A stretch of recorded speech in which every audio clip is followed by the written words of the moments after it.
Hello boss, welcome to my channel Ronit Saha. তো আজকে সকালের ব্রেকফাস্টে কী আছে দেখা যায়।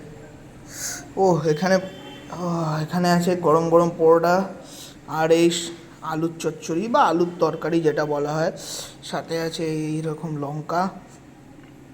আর তরকারিটা একদম পুরো মাখা মাখা। উফ, আহা, পুরো একদম তরকারি সিদ্ধ হয়েছে। দেন সেই তিনকোনা সাইজের পরোটা। এই পরোটা আজকাল প্রায় কোথাও দেখতে পাওয়া যায় না।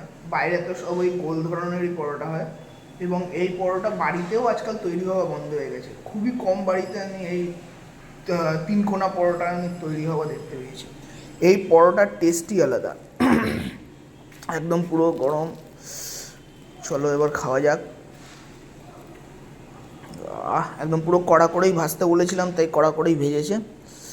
আর এই তরকারি, আহ,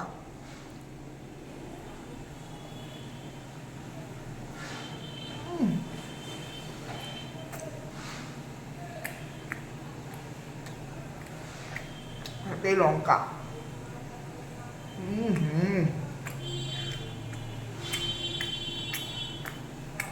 লঙ্কা প্রত্যেকটা ফ্লেভারকে এনহ্যান্স করে দেয় ভাই, যাই বলো তাই বলো। তো আজকে কারা ব্রেকফাস্টে কী কী করেছো আমার জানার খুব ইচ্ছে হচ্ছে, কারণ এই ধরনের তিনকোনা পরোটা সেই ছোটোবেলায় নিয়ে যায়। তো অবশ্যই সবাই কমেন্টসে জানিয়ে যে আজকে ব্রেকফাস্টে কী কী করেছো, ঠিক আছে? Good bye. চ্যানেলটাকে ভালো লেগে থাকলে অবশ্যই ফলো এবং সাবস্ক্রাইব করে দিও। Good bye.